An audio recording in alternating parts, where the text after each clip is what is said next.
안녕하세요. 오늘의 코인 김도연입니다. 벌써 2019학년도 수능시험이 하루 앞으로 다가왔는데요. 저 도연이도 온 마음을 다해 수험생들 응원하니까요. 최선 다하시길 바랍니다. 그럼 오늘은 어떤 소식이 있는지 이 시각 국내 주요 암호화폐 가격 시황부터 살펴보겠습니다. 11월 14일 오전 9시 기준입니다. 어제보다 더 떨어진 모습입니다. 전반적으로 하락세 보이고 있는데요. 비트코인이 0.13% 하락해 724만 9천 원에 거래되고 있고요. 스텔라루멘이 3.92% 하락해 가장 큰 하락폭 보이고 있습니다. 이번엔 글로벌 거래량 순위 보겠습니다. 거래량은 어제와 비슷한 모습인데요. 총 거래량 15조 693억 원으로 200억 원가량 증가한 모습입니다. 다음은 암호화폐 시장을 분석해줄 송범선 애널리스트 나와주셨습니다. 안녕하세요. 안녕하세요. 반갑습니다. 송범선입니다. 전문가님, 최근 비트코인 ATM 시장은 어떻게 성장하고 있나요? 네, 비트코인 ATM기 상당히 대중적으로 중요해요. 네. 그래서 이렇게 대중화에 중요한 비트코인 ATM기 바로 돈을 뽑았을 수 있는 이것이 바로 지금 현재 3,992대. 네. 늘어났어요. 네. 엄청난 수치로 늘어납니다. 이것이 이제 2013년 11월에 처음에 도입됐다가 이제는 곧 4,000대를 바라보고 있고 올해 연말엔 4,000대가 될 것이다. 이런 말들이 나오고 있고요. 네. 자, 그래서 이런 상당히 좀 기대가 되고 있습니다. 그럼 지역별로 좀 보시면은 일단은 뭐 북미가 가장 많아요. 네. 북미. 그래서 71.39% 북미 있고 그다음 네. 유럽이 23.53%. 네. 아프리카는 0.2%로 좀 저조하고요. 네. 여기서 좀 의아한 것이 이제 아시아권이 없다는 거예요. 그러게요. 그렇죠. 뭐 사실상 중국이 ICO도 금지하고 많이 좀 그렇지만 어쨌든 중국 시장도 굉장히 큰 부분이고 일본 같은 경우도 상당히 큰 암호화폐 시장을 지니고 있죠. 맞습니다. 우리나라도 마찬가지고요. 네. 자, 그런데 ATM 쪽에서는 비트코인 ATM 쪽에서는 우리가 아시아가 좀 상당히 부진한 상황이기 때문에 네. 이런 점들을 상당히 계속 개선해야 될 것으로 지금 말씀드리고요. 네. 지금 어쨌든 미국, 이 북미 쪽이 상당히 유리하고 북미에서 미국이 2,219개로 1위, 네. 그리고 캐나다가 600대로 2위를 차지하고 있습니다. 그럼 시장의 성장에 따라 ATM 제조업체 수도 증가세를 보이겠어요? 네, 그렇죠. 엄청나게 상승하고 있어요. 네. 지금 하나씩 좀 보시면은 제네시스 코인이라는 이 회사가 32.07%로 엄청난 수년간 증가세를 보이고 있고 네. 지금 시장 점유율입니다. 시장 점유율 가장 크게 나타나고 있어요. 네. 자, 그리고 제너럴바이트가 시장 점유율 29.27%, 그리고 오더밥이 2.13%로 3위 시장 점유율을 보유하고 있습니다. 전 네. 세계적으로. 자, 그리고 전체 시장은 어떻게 성장하느냐?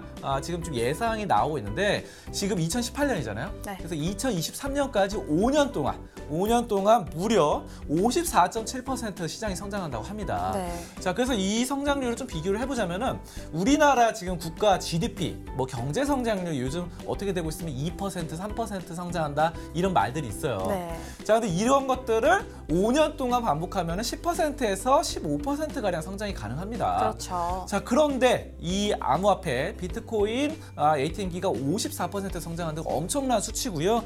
그만큼 뭐 5년 동안 1억 4천만 달러를 넘어설 것으로 나타나서 상당히 큰 시장이 될 것이다. 여러분들이 이런 점에 따라서 비트코인은 이제 우리나라에서도 전 세계적으로도 일상생활에서 좀 손쉽게 접근할 수 있지 않느냐.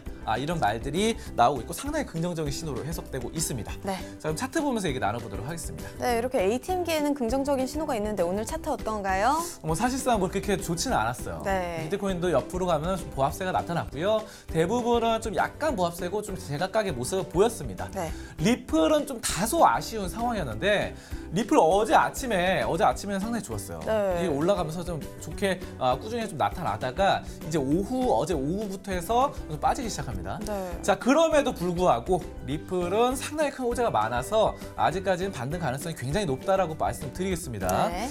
리플 가장 좀 중요한 것은 나스닥과의 상장 제휴 가능성이에요. 네. 나스닥 같은 경우는 이제 주식시장에서 다우, S&P, 나스닥 이 3대 지수 중 하나죠. 그렇죠. 자, 그래서 이 나스닥은 뭐 사실상 이 리플이 코인베이스에서 떨어졌어요. 네. 코인베이스는 이제 암호화폐계에서 미국에서 가장 큰 최대 거래소가 되는데 있었는데 그쵸. 거기서는 떨어졌지만 나스닥에는 되기 때문에 암호화폐에서는 코인베이스에서 밀렸지만 나스닥은 사실상 이 금융화폐적으로 보면 규모는 더 크거든요. 그렇죠. 그리고 또 제도권에 가깝기 때문에 그런 쪽으로 제도권에 가까워질 것이다라는 기대감 상당히 커져서 반등 포인트가 되겠고요. 자, 그리고 그 밖에도 아메리칸 익스프레스와 파트너십 체결, 그리고 트랜스퍼고 이런 것들 테스트 중 일본에 진출한 점 등등 굉장히 호재가 많기 때문에 여러분들이 좀 거래량만 좀 터져주면은 리플 좀 상당히 좀 기대해 볼 수 있겠습니다. 네. 자, 그리고 넥시 보겠습니다.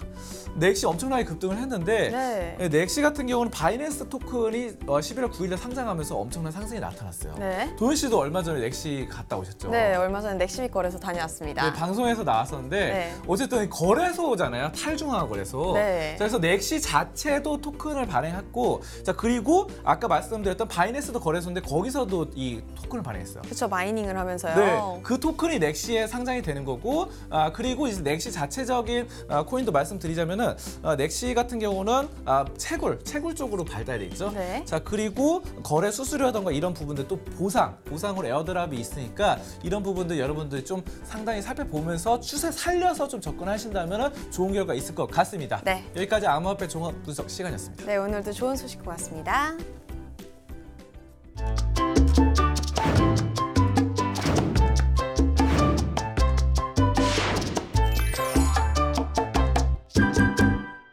오늘의 코인 날씨입니다. 오늘은 미국의 맑은 소식 2개 준비했습니다. 미국 소식 보시죠. 미국 상품선물거래위원회가 소비자 보호를 위해 산업 제재 조치에 들어갔습니다. 비트코인과 라이트코인을 가로챈 혐의가 있는 사기범에게 15개월 실형을 선고한 건데요. 기업과 고객에게 $110만 배상하고 영구적인 거래와 권유 금지를 내렸습니다. 미국은 지금까지 블록체인과 암호화폐 산업에 열린 태도를 보여온 만큼 더욱 깨끗한 암호화폐 생태계를 만들기 위해 노력하고 있는 것 같습니다. 다음 소식입니다. 미국에서 두 번째로 규모가 큰 은행이죠. 뱅크 오브 아메리카가 원격으로 암호화폐 비밀키를 관리하는 시스템 특허를 받았습니다. 뱅크 오브 아메리카는 2년 전부터 이 특허를 준비해왔는데요. 그러다 지난주에 최종 확정돼 승인받은 거죠. 만약 개인키가 훼손되거나 도난당한 경우 실시간으로 알려준다고 합니다. 이제 암호화폐 시장에 들어올 기관들에게 유용하지 않을까 하는 생각이 드는데요. 이런 걸 보면 기관들도 이미 2년 전부터 암호화폐에 대응할 준비를 하고 있었네요. 암호화폐를 먹튀한 퓨어빗 사건으로 암호화폐 시장이 뒤숭숭한데요. 어제는 퓨어빗 사과문이라는 글이 올라오면서 이건 또 무슨 일인가 싶었습니다. 일부 돈을 돌려주겠다는 글과 함께 개인정보를 요구해 2차 피해가 우려되는 상황인데요.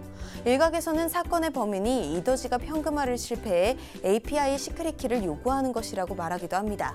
넘겨주면 피해자들 거래소에 있는 코인을 다 빼간다는 거죠. 여러분, API와 시크릿 키는 개인 인증번호이기 때문에 해당 정보만으로 거래와 출금이 가능합니다. 이 점 꼭 명심하시고 주의하셔야겠습니다. 지금까지 오늘의 코인 김도연이었습니다.